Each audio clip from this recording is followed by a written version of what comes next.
BCom sem 5 ની અંદર આપણે મેનેજમેન્ટ એકાઉન્ટ ચાલે છે। મેનેજમેન્ટ એકાઉન્ટની અંદર આપણે પરિવર્તનશીલ બજેટ સ્ટાર્ટ કર્યું છે। અગાઉ એમાં આપણે 6-7 દાખલા જોયા છે, બરાબર। આજે આપણે એક નવો દાખલો જોઈશું।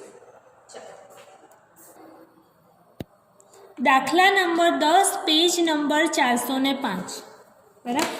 મેસર્સ વર્સલ લિમિટેડના તારીખ 31/3/2012 રોજ પૂરા થતા વર્ષ માટે નીચેના આંકડા પ્રાપ્ત થાય છે। આપણે આ ટાઈપનો એક દાખલો ગણેલો છે, પણ આમાં શું છે કે હવાલા થોડા વધારે આપ્યા છે, બરાબર। ચાલો આગળ દેખો। સ્થિર ખર્ચા આપ્યા છે, અર્ધચલિત ખર્ચા આપ્યા છે અને ચલિત ખર્ચા આપ્યા છે। ખર્ચાનું વર્ગીકરણ કરેલું છે। હવે વધારાની માહિતી દેખો। શું કીધું છે આપણને? સ્થિર ખર્ચા 100%ની સપાટી સુધી સ્થિર રહેશે, પરંતુ 100%થી વધુ ઉત્પાદન ક્ષમતાએ તેમાં 30%નો વધારો થશે। અગાઉ આપણે જે દાખલા જોયા ને એમાં કેવું હતું કે સ્થિર ખર્ચા હતા એ દરેક સપાટીએ કેવા રહેતા? સ્થિર રહેતા। પણ આમાં આપણને શું કીધું છે કે 100%ની સપાટી સુધી સ્થિર રહેશે, પણ એનાથી વધશે તો 30%નો વધારો થશે। એટલે આમાં સ્થિર ખર્ચામાં પણ વધારો થશે એવું કીધું છે।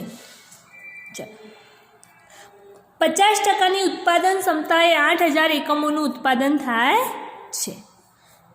એ રીતે આપણે બધાનું જેનું શોધવાનું કીધું એ આપણે શોધી દઈશું। એના પછી આગળ દેખો। અર્ધચલિત ખર્ચા 40%થી 60% ક્ષમતા સુધી એક સરખા રહે છે। અર્ધચલિત માટે શું કીધું? 40થી 60 સુધી સરખા, 60થી 80 વચ્ચે 10%નો વધારો થાય અને 80થી 100 વચ્ચે 20%નો વધારો થાય અને જ્યારે 100%થી વધે ત્યારે તેમાં 25%નો વધારો થશે। એટલે આ ટાઈપનો હવાલો તો આપણે અગાઉ જોયેલો છે। ચલો આગળ દેખો। ચલિત ખર્ચામાં નીચે મુજબના ફેરફાર થાય છે। પ્રત્યક્ષ માલ સામગ્રી 80% ક્ષમતા સુધી એકમ દીઠ સ્થિર રહેશે। આમાં કિંમત નથી કીધી, એકમમાં કીધું છે, બરાબર। એકમ દીઠ સ્થિર રહેશે। 80%થી વધુ ઉત્પાદન ક્ષમતાએ તેમાં એકમ દીઠ 10%નો ઘટાડો થશે। પછી આગળ દેખો। પ્રત્યક્ષ મજૂરી 80% ક્ષમતા સુધી એકમ દીઠ સ્થિર રહેશે, 80%થી વધશે તો તેમાં 5%નો ઘટાડો થશે। બાકીના ચલિત ખર્ચ એકમ દીઠ બદલાયા વિનાના રહેશે। એકમ દીઠ સેમ રહે, પરંતુ એની કિંમત કેવી થાય? બદલાય। ઉપરની વિગતોને આધારે 50%, 75%, 100% અને 125%ની સપાટીએ પરિવર્તનશીલ બજેટ તૈયાર કરો। આપણને 50, 75, 100 અને 125નું બનાવવાનું કીધું છે। હવે આગળ દેખો, હજુ માહિતી છે। વેચાણ કિંમત 80%ની ક્ષમતા સુધી એકમ દીઠ ₹200। વેચાણ આપ્યું છે એનો મતલબ આપણે નફો શોધવાનો હશે।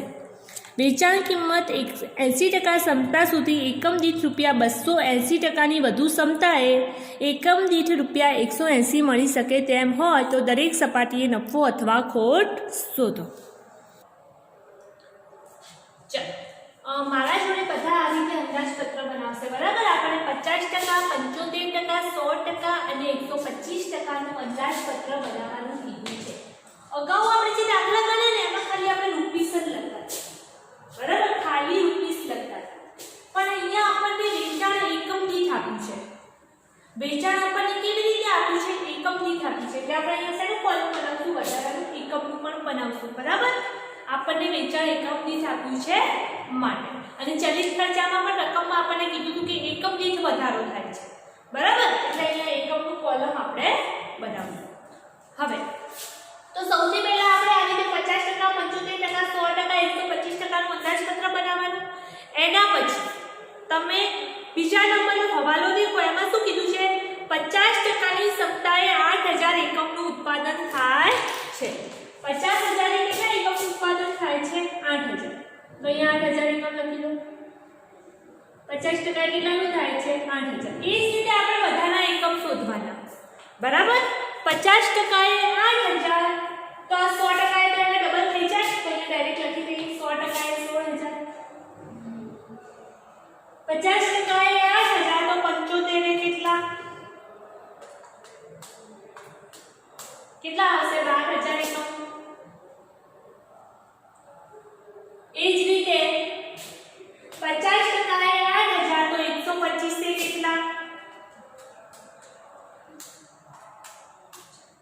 કેટલા આવે છે? 20000।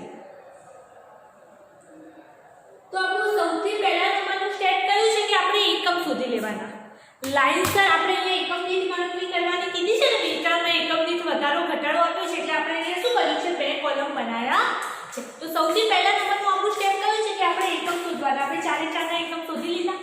એના પછી આપણને રકમમાં જેવી રીતે આપણને આપ્યું હોય આપણે એ રીતે રકમ લખવાની છે.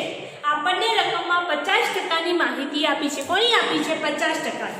અને આપણને બનાવવાનું કોનું કીધું છે? 75%, 16%, 125%. ચલો દેખો રકમ.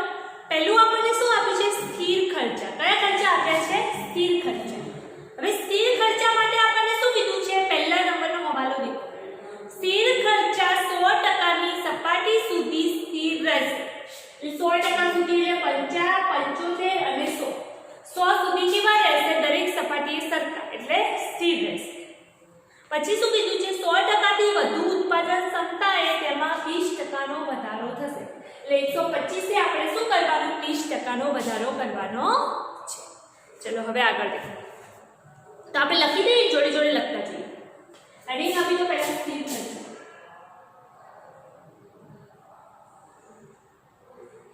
સ્થિર ખર્ચા.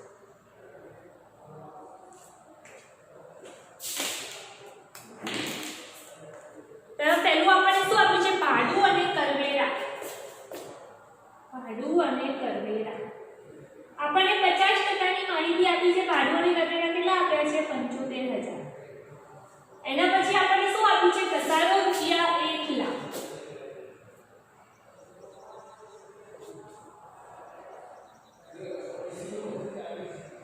એના પછી દેખો શું આપ્યું છે આપણને? વહીવટી ખર્ચ રૂપિયા 1,80,000.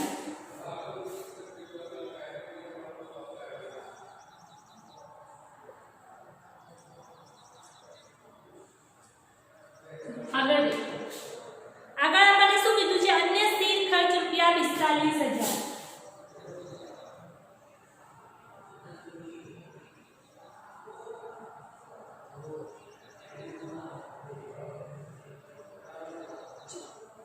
હવે આમાં રકમમાં આપણને શું કીધું છે કે 100% તો સ્થિર રહે છે. તો 100% માં સેમ આપણે રકમ લખી દઈશું. ભાડું અને કરવેરા 75,000, ઘસારો 1 લાખ, વહીવટી ખર્ચ 1,80,000, અન્ય સ્થિર ખર્ચા રૂપિયા 45,000. એ જ રીતે 100% માટે લખી દઈશું. સેમ ભાડું અને કરવેરા 75,000,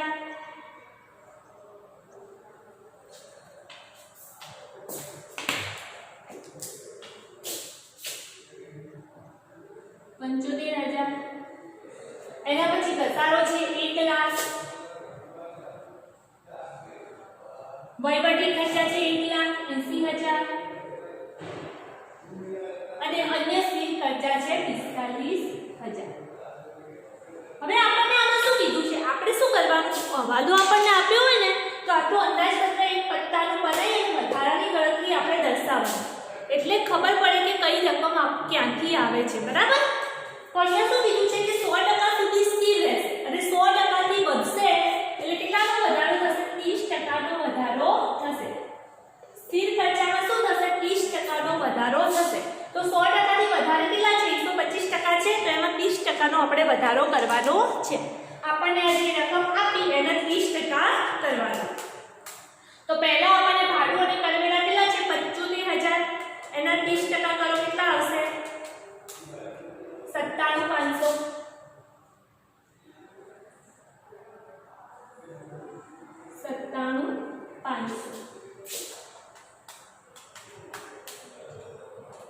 એના પછી કેટલા આપ્યા છે આપણને? 1 લાખના 30% એટલે કેટલા થશે? 1,30,000.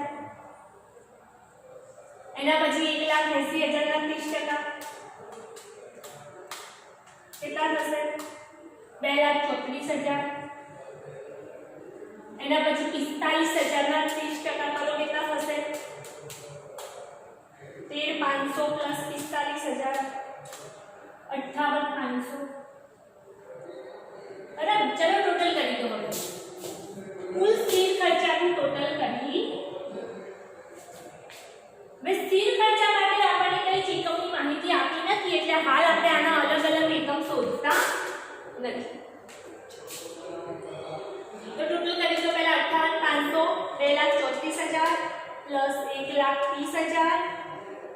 પ્લસ 97,500 ટોટલ આપણું થશે ₹5,20,000. કેટલું થશે? 5,20,000. હવે અહીંયા ધ્યાન આપો 125 નું ટોટલ આપણું 5,20,000 થાય છે, પરંતુ આપણે આનું એકમનું ટોટલ કરવું હોય તો આપણે અહીંયા અલગ અલગ એકમની શોધવાનું આપણને કીધું નથી, પરંતુ આપણને વેચાણ આપ્યું છે તો ડાયરેક્ટ આપણે સ્થિર ખર્ચાની એકમની પડતર શોધી લઈએ એટલે આપણે છેલ્લે બધી ગણતરી વધારે કરવી પડે નહીં. તો 5,20,000 ભાગ્યા આપણે શું કરવાનું? 20,000 કરવાનું. 5,20,000 ભાગ્યા 20,000 કરો તો એના એકમ દીઠ કેટલા થશે? ₹26 થશે. કેટલા થશે? એકમ દીઠ ₹26.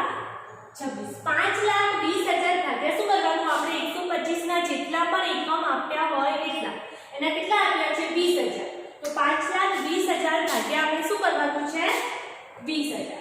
ચલો એ જ રીતે બધાની ગણતરી કરી દો. 75,000 1,00,000 એના પછી છે 1,80,000 પછી છે 45,000. એનું ટોટલ થાય છે ₹4,00,000. કેટલું થાય છે? ₹4,00,000. તો એનું પણ એકમ દીઠ શોધી દો. એકમ દીઠ શોધવા માટે આપણે શું કરવાનું? 4,00,000 ભાગ્યા એના એકમ કેટલા છે? 16,000. કેટલા આવશે? ₹25. ચલો આનો પણ સરવાળો 4,00,000 જ થશે. આનો પણ સરવાળો કેટલો થશે? ₹4,00,000 જ થશે. ચલો 75% માટે આપણે એકમ દીઠ શોધી લઈએ તો 4,00,000 ભાગ્યા શું કરવાનું? એના એકમ આપણને કેટલા આપ્યા છે? ₹12,000. તો 4,00,000 ભાગ્યા 12,000 કરો.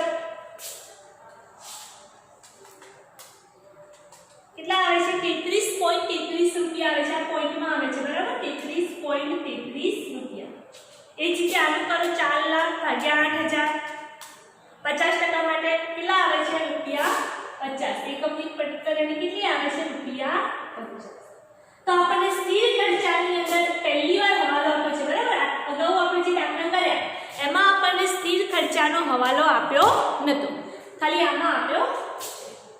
અહીંયા લીટી કરી દો. એની સામે લખી દો કુલ સ્થિર ખર્ચા. શું લખી દો? કુલ સ્થિર ખર્ચા. ત્યાં હેડિંગ આપી દો એ. ત્યાં શું આપી દો? એ. આપણે સ્થિર ખર્ચાને એ આપશું, અર્ધચલિતને બી આપશું અને ચલિતને સી આપશું, બરાબર? એના પછી બુક્સમાં દેખો આપણને કયા ખર્ચા આપ્યા છે?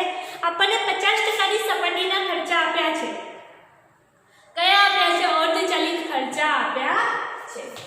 અહીંયા હેડિંગ આપી દો અર્ધચલિત ખર્ચા.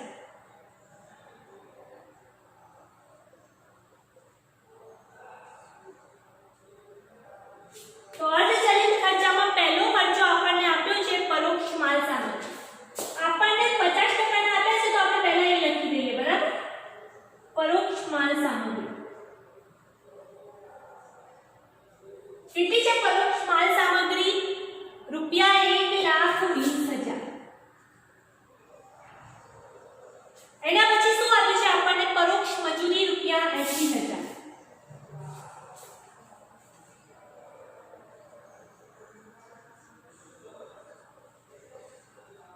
એના પછી શું આપ્યું છે આપણને? સમારકામ અને નિભાવ ખર્ચ ₹60,000.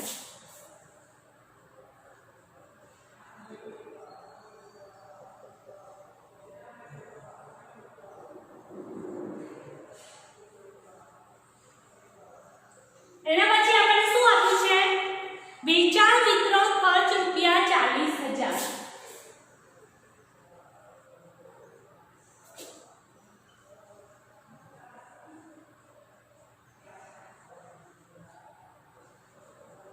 આ રીતે આપણે ખર્ચા લખી દઈશું, બરાબર?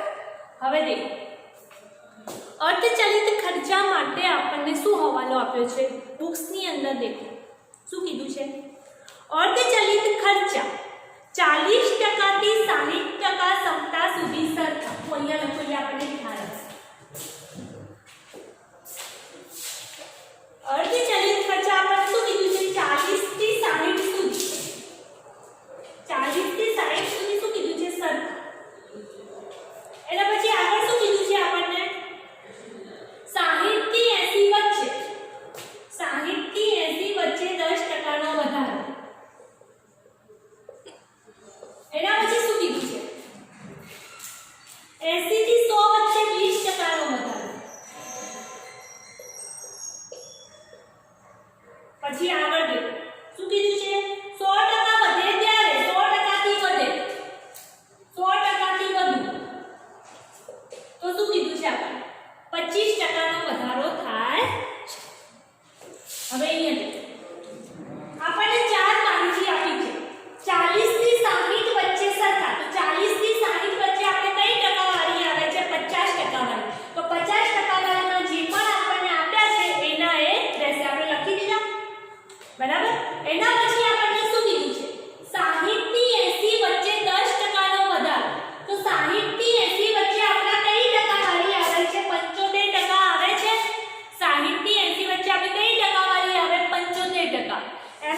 રીતે 80,000 ના 10% એટલે 8,000 88,000 પછી 60,000 ના 10% એટલે 6,000 66,000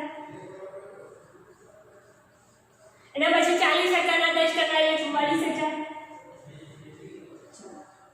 હવે આગળ આપણને શું કીધું છે 80 થી 100 વચ્ચે 20% વધે તો 80 થી 100 વચ્ચે આપણી કઈ ટકાવારી આવે છે 100 આવે છે તો એમાં કેટલા ટકા વધશે 20% વધશે તો 20% વધારો 1,20,000 ના 20% કરો એટલે કેટલા થશે 24,000 થશે ને 1,44,000 એ જ રીતે 8,000 ના 80,000 ના 20% એટલે કેટલા થશે 16,000 થશે ને 96,000 પછી 60,000 ના 20% એટલે 12,000 એટલે 72,000 એ જ રીતે 40,000 ના 20% એટલે 48,000 બરાબર કેટલા થશે 48,000 થશે પછી હવે આગળ દેખો આગળ આપણને શું કીધું છે 100% થી વધે એટલે 25% નો વધારો થશે તો 100% થી આપણે વધે ત્યારે આપણે કેટલા કરવાના છે 25% વધારો કરવાનો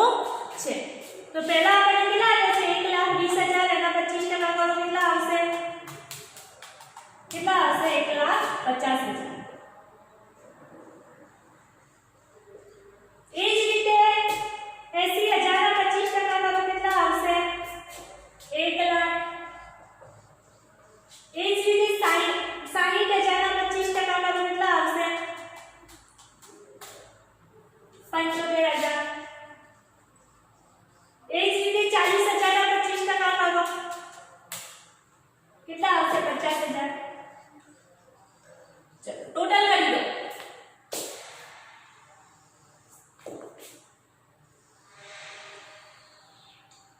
ટોટલ કરી દો અને અહીંયા સામે લખી દો તમે આ પ્રમાણે છતાં કુલ અર્ધચલિત ખર્ચ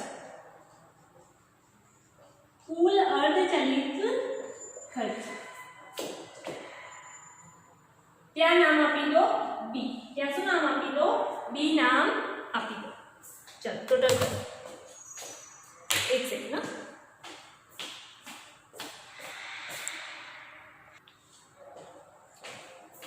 चलो कुल अर्धचलित खर्चाનું ટોટલ કરો પહેલા આપણે કેટલા આપ્યા છે 1,50,000 એના પછી 1,75,000 અને 50,000 ટોટલ તમારું થશે 3,75,000 1,50,000 છે 1,00,000 છે 75,000 છે અને 50,000 છે આપણે જોડે જોડે એની એકમ દીઠ માહિતી પણ શોધી લઈએ કે આપણે કામ આવે આપણે શું કરવાનું આપણે 3,75,000 ભાગ્યા 20,000 કેટલા આવશે 18.75 કેટલા આવશે 18.75 બરાબર ચલો એ જ રીતે આપણે 100% નું ટોટલ કરો 1,44,000 96,000 72,000 અને 48,000 ટોટલ તમારું થશે ₹3,60,000 જોડે જોડે એની એકમ દીઠ માહિતી શોધી લો કેટલા આવશે 3,60,000 ભાગ્યા એના એકમ કેટલા છે 16,000 તો કેટલા આવશે 22.5 રૂપિયા એકમ દીઠ 22.5 એ જ રીતે 75% નું ટોટલ કરો કેટલા છે 1,35,000 88,000 66,000 અને 44,000 તો ટોટલ આપણું આવશે 3,30,000 1,35,000 88,000 66,000 44,000 ભાગ્યા એના એકમ કેટલા છે 12,000 કેટલો આન્સર આવશે 27.5 રૂપિયા એ જ રીતે 50% નું ટોટલ કરો 1,20,000 80,000 60,000 40,000 ટોટલ થશે 1,20,000 છે 80,000 છે 60,000 છે 40,000 ટોટલ થાય છે 3 લાખ કેટલું થાય છે 3 લાખ એના એકમ આપણને કેટલા આપ્યા છે 8,000 આપ્યા છે કેટલા આપ્યા છે 8,000 તો એકમ દીઠ આવશે 37.5 કેટલા આવશે 37.5 તો આપણા હતા કુલ અર્ધચલિત ખર્ચા પહેલા આપણે સ્થિર ખર્ચા લખ્યા એના પછી ચલિત અર્ધચલિત ખર્ચા લખ્યા હવે એડિટ આપો ચલિત ખર્ચા આપણને જેટલા પણ ચલિત ખર્ચા આપ્યા હોય એટલા આપણે લખવાના આપણને કઈ તો લાઈનસર આપણે 50% લખી દઈશું. 50% માટે પહેલું આપણને આપ્યું છે પ્રત્યક્ષ માલ સામગ્રી. શું આપ્યું છે? પ્રત્યક્ષ માલ સામગ્રી. કેટલી છે પ્રત્યક્ષ માલ સામગ્રી? રૂપિયા 4 લાખ.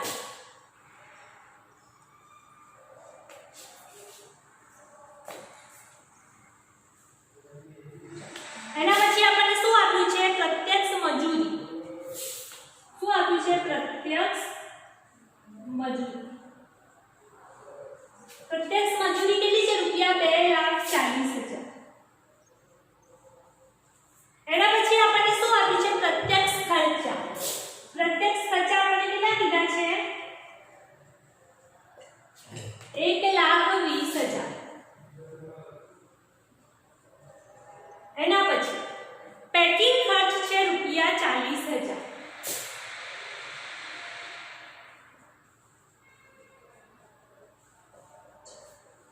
હવે ચલિત ખર્ચા માટે આપણને વધારાની માહિતી શું આપી છે હવે આપણે જોવાનું છે. બરાબર, છેલ્લો હવાલો દેખો, ચોથા નંબરનો હવાલો દેખો. પ્રત્યક્ષ માલ સામગ્રી 80% ક્ષમતા સુધી એકમ દીઠ સ્થિર રહેશે. આ કિંમત સ્થિર નહીં રહે. કેવી રીતે સ્થિર રહેશે? એકમ દીઠ એ કિંમત કેવી રહેશે? સેમ રહેશે. બરાબર, એના પછી આગળ દેખો. આગળ આપણને શું કીધું છે? 80% થી વધુ. અહીં આપણે લખી દઈએ આપણને ખ્યાલ આવે. એકમ દીઠ, બરાબર, એકમ દીઠ 80% સુધી શું રહેશે? સ્થિર રહેશે. એના પછી દેખો શું કીધું છે આપણને? 80% ની વધુ ઉત્પાદન ક્ષમતા હે. 80% ની વધુ ઉત્પાદન ક્ષમતા હે. તેમાં 10% નો ઘટાડો થશે. શું થશે? 10% નો ઘટાડો થશે. પણ આ કોની વાત કરી છે? ખાલી પ્રત્યક્ષ માલ સામગ્રીની વાત કરી છે. બધા ચલિત ખર્ચાની વાત કરી નથી. કોની વાત કરી છે? પ્રત્યક્ષ માલ સામગ્રી. તો આપણે શું કરશું આના માટે? એકમ દીઠ જ્યારે આપણને આમ તો એકમ દીઠ ના કીધું હોય તો કિંમતના રીતે પણ શોધી શકાય, પણ આપણને આમાં એકમ દીઠ કીધું છે. જો આપણને એકમ દીઠ કીધું હોય 80% સુધી આપણને શું કીધું છે? સ્થિર રહેશે. એટલે 50 અને 75 માં એકમ દીઠ કેવા રહેશે? સેમ જ રહેશે. એટલે એકમ તમારા કેવા રહેશે? સરખા રહેશે. બરાબર, તો એકમ દીઠ આપણે કેવી રીતે શોધવાનું? આપણને જે 4 લાખ આપ્યા છે ને એના ભાગે આપણે શું કરવાનું? 8,000. 4 લાખ ભાગે આપણે શું કરવાનું છે? 8,000. તો એના એકમ કેટલા આવશે? 50 આવશે. કેટલા આવશે? 50 એકમ આવશે. તો આપણને કીધું કે 80% સુધી સ્થિર રહેશે. તો 50 પણ કેટલા રહેશે? એકમ 50. અને 75 પણ એકમ કેટલા રહેશે? 50 રહેશે. તો હવે આપણે શું કરવાનું? આમાં શું થાય છે? 4 લાખ ભાગ્યા 8,000 કરીએ એટલે આપણને 50 એકમ મળ્યા. અને આની રકમ આપણે કેવી રીતે કરવાની? આપણને જે આ એકમ આપ્યા છે, કેટલા એકમ આપ્યા છે? 12,000. તો આપણે 12,000 ગુણ્યા શું કરવાનું? 50 કરવાનું. શું કરવાનું? 12,000 ગુણ્યા 50. એટલે રકમ આપણી કેટલી આવશે? રૂપિયા 6 લાખ. એકમ દીઠ શોધવા માટે એકમ દીઠ સમાન રાખવાના છે. તો આપણે એના એકમ વડે શું કરવાનું? ગુણાકાર કરવાનો. હવે આગળ આપણને શું કીધું છે? 80% થી વધુ ઉત્પાદન થશે એટલે 10% નો ઘટાડો થશે. 80% થી વધુ હોય. 80% થી વધુ હોય એટલે આપણે કેટલા આવે? 100% અને 125% આવે. હવે આપણને આમાં શું કીધું છે કે એકમ દીઠ 10% નો ઘટાડો થશે. તો આપણા એકમ કેટલા છે? આના 50 છે. એકમ કેટલા છે? ચલિત ખર્ચા માટે અગાઉના 50 છે. તો 50 ના તમે 10% ઘટાડો. 50 ના 10% ઘટાડો તો કેટલા આવે? 5 આવે. તો એકમ કેટલા થશે? 45 થશે. કેટલા થશે? 45 એકમ આપણા થશે. તો અહીંયા બંનેમાં આપણે શું લખી દેવાનું? 45 45. બરાબર, બંનેમાં આપણે શું લખશું? 45 45. ચલો, તો હવે આપણે આની રકમ કેવી રીતે શોધશું? આ 45 ગુણ્યા આપણે શું કરવાનું? 16,000. આપણને એકમ દીઠ 10% નો ઘટાડો કીધો હોય તો આપણા જે એકમ જેટલા આયા 50 છે. 50 ને આપણે શું કરવાનું? 10% કરવાનું. હવે આગળ 45 સુધી આપણે શું કરશું? 20,000.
પણ ચાલે, એકમ દીઠ કરો તો પણ ચાલે, બંને રીતે તમારો આન્સર આવશે. આ હતી માલ સામગ્રીની વાત. હવે મજૂરી માટે આપણને શું કીધું છે દેખો. મજૂરી માટે પ્રત્યક્ષ મજૂરી 80% ક્ષમતા સુધી 80% મજૂરી 80% ક્ષમતા સુધી એકમ દીઠ કેવી રહેશે? સ્થિર રહેશે. એકમ દીઠ કીધું છે બરાબર, એકમ દીઠ સ્થિર. અને શું છે? પ્રત્યક્ષ મજૂરી. હવે આગળ દેખો 80% સુધી એકમ દીઠ સ્થિર રહેશે. 80% થી વધશે, 80% થી વધુ તો 5% નો ઘટાડો થશે. 5% નો શું થશે? ઘટાડો થશે. તો આપણે કેવી રીતે શોધશું? અહીંયા લે 80% સુધી આપણે એકમ દીઠ સ્થિર કીધું છે, તો પહેલા આપણે એને એકમ દીઠ શોધી લઈશું. પહેલા આપણે શું કરશું? એના એકમ દીઠ શોધી લઈશું. તો આપણને કેટલા આપ્યા છે? 2,40,000. એના એકમ કેટલા છે? 8,000. તો કેટલા થશે? 30. આપણને 80 સુધી સેમ કીધું છે. કોના સુધી સેમ કીધું છે?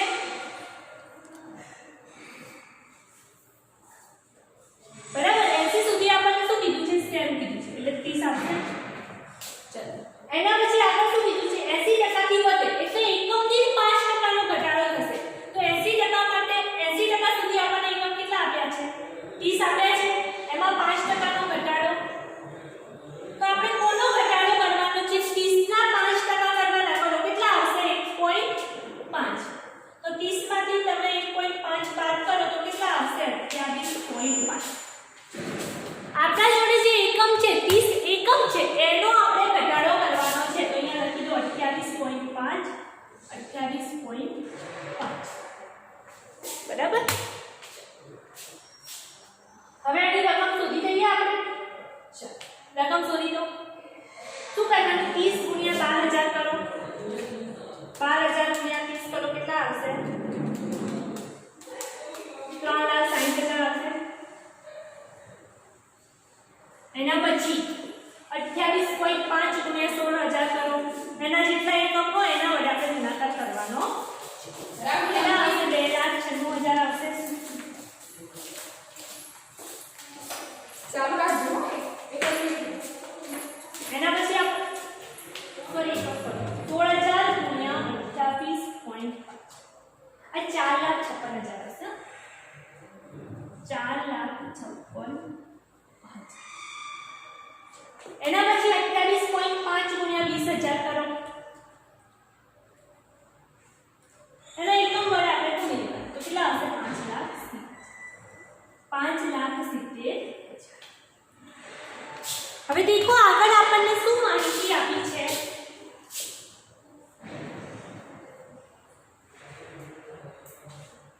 બે સુધી આપણે પતી ગયું. હવે આગળના બે ચલિત ખર્ચા માટે આપણને શું માહિતી આપી છે? ચેક કરો.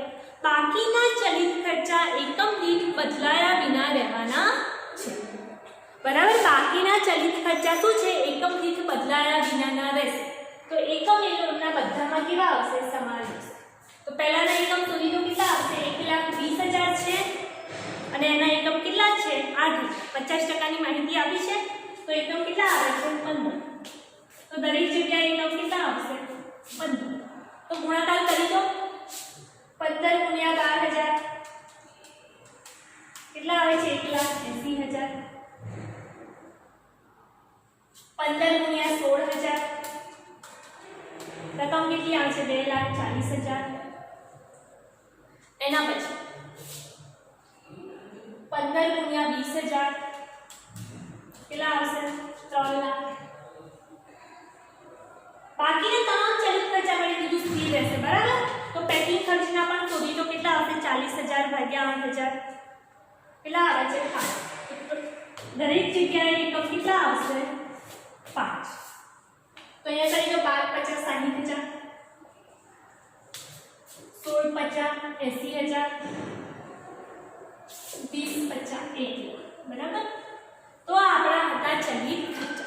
હવે કુલ ચલિત ખર્ચાનું ટોટલ કરી દો.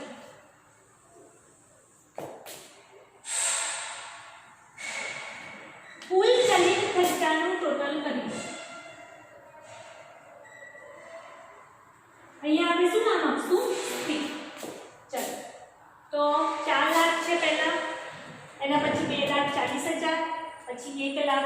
30,000 એના પછી છે 40,000 ટોટલ આપણું થશે રૂપિયા 8 લાખ એનો એકમ શોધી દો કેટલા હશે 100 એ જ રીતે આપણે ટોટલ કરો 75% માટે 6 લાખ 3,60,000 1,80,000 60,000 ભાગ્યા 12,000 એકમ આપણા આવશે 100 એ જ રીતે આપણે ટોટલ કરો 7,20,000 4,56,000 2,40,000 80,000 ટોટલ આવ્યું 14,96,000 એકમ દીઠ કરી દો એના એકમ કેટલા છે 16,000 ભાગ્યા 16,000 કરો કેટલા હશે 93.5 આપણે ચેક કરવું હોય તો કરી લેવાનું આટલાનો સરવાળો 93 થવો જોઈએ તો આપણો સરવાળો સાચો છે 45 + 28.5 પ્લસ 30 થાય છે 3.5 બરાબર હવે આગળ છે અને કેટલા થશે આપણે 9 લાખ 5,70,000 એના પછી છે 3 લાખ એના પછી છે 1 લાખ તો ટોટલ આપણું થશે 18,70,000 રૂપિયા ટોટલ થશે એકમ દીઠ શોધી લો એના એકમ આપણને કેટલા આવે છે 20,000 તો કેટલા થશે 3.5 આ પણ કેવા થાય છે સેમ જ થાય છે બરાબર એકમ દીઠ સેમ થાય છે હવે આપણને ત્રણેય વસ્તુ મળી ગયું ચલિત ખર્ચા અર્ધચલિત ખર્ચા અને સ્થિર ખર્ચા એના પછી હવે આપણે શું શોધવાનું છે કુલ પડતર અહીંયા શું શોધવું આપણે કુલ પડતર એટલે A + B + C એટલે ત્રણેય ખર્ચાઓનો સરવાળો તો અહીંયા દેખો 8 લાખ 3 લાખ અને 4 લાખ તો 8 ને 3 11 ને 4 15 લાખ એ જ રીતે આનો ટોટલ બાકી છે ને 6 લાખ 3,60,000 1,80,000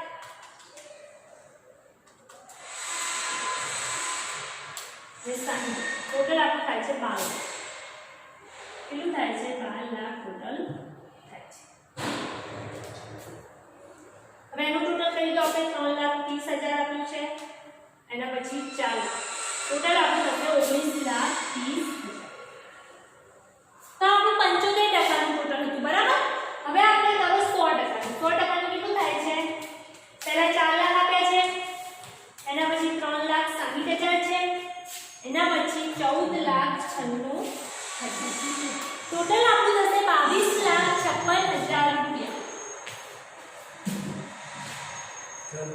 એ જ રીતે 125% ટોટલ 5,20,000 3,75,000 એના પછી છે 18,70,000 તો ટોટલ આપણું થશે 27,65,000 આની આપણે એકમ દીઠ પડતર પણ જોડે શોધી દઈએ આપણે શું કરીએ આની એકમ દીઠ પડતર પણ શોધી દઈએ એટલે આપણે વેચાણ અને નફો ઈઝીલી શોધી શકીએ બરાબર તો 27,65,000 છે એના ભાગ્યા 20,000 કરો તો કેટલા થશે 138.5 અને એવું ના કરવું હોય તો આપણે ચેક કરવાનું આ ત્રણેયનો સરવાળો એટલો થાય છે પહેલા કેટલા છે 26 એના પછી છે 18.75 અને એના પછી છે 3.5 થાય છે બરાબર 138.25 એના પછી તમે આનું કરો કેટલા છે 22,56,000 ભાગ્યા 16,000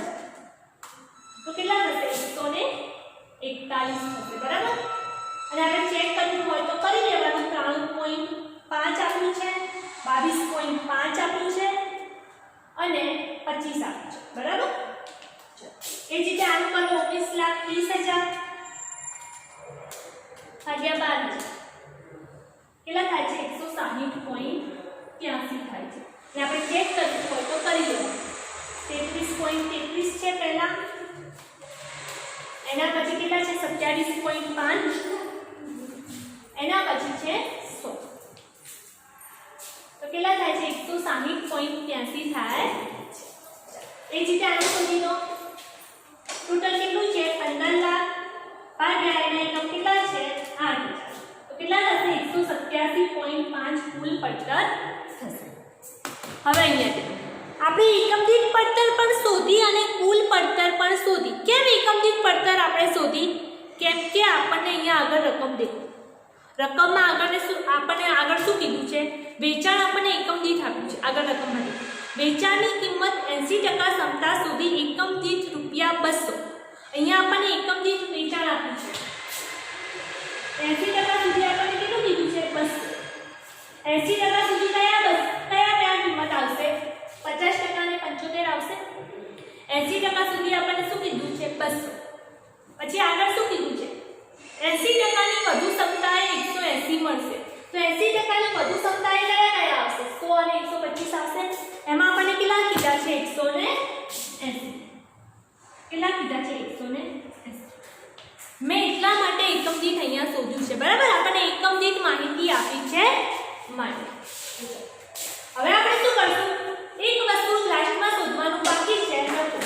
વેચાણની એકમ દીઠ પડતર આપી છે, એનો ગુણાકાર કરશું એટલે આપણને શું મળી જશે? વેચાણ મળશે. એના ઉપરથી આપણે નફો શોધશું. આ 200 ગુણ્યા 8 કેટલા થઈ જશે? 1,60,000 થઈ જશે. 1,60,000. આ 200 ગુણ્યા 2 એટલે કેટલા થઈ જશે? 12 × 24 એટલે 2,40,000. એ જ રીતે 18 આપણે 180 ગુણ્યા 16 કરો કેટલા થાય છે? 28,80,000. એ જ રીતે 180 ગુણ્યા 20,000 કેટલા થશે? 36 લાખ થશે. હવે અહીંયા દેખો દરેક સપાટીએ વેચાણ વધારે દેખાય છે આપણને. એનો મતલબ આપણે શું થાય છે? નફો થાય છે. ખોટ થતી નથી. અહીંયા દેખો દરેક સપાટીએ વેચાણ વધારે હોય તો નફો આવે અને પડતર વધારે હોય તો શું આવે? ખોટ આવે. તો અહીંયા લાસ્ટમાં લખી દો નફો. શું લખી દેશું? નફો. તો 16 લાખમાંથી 15 લાખ જશે એટલે 1 લાખ. 2,40,000 માંથી 24 લાખમાંથી 19 લાખ જશે એટલે 24 લાખ છે. હા, 2,40,000. 24 લાખમાંથી 19,30,000 જશે એટલે કેટલા આવશે? 4,70,000. જોડો. પછી એ જ રીતે 100% માટે શોધો. 28,80,000 આપ્યું છે. એની પડતર છે 22,56,000. કેટલા આવશે? 6,24,000. એ જ રીતે 125% માટે શોધો. 36 લાખ આપ્યું છે.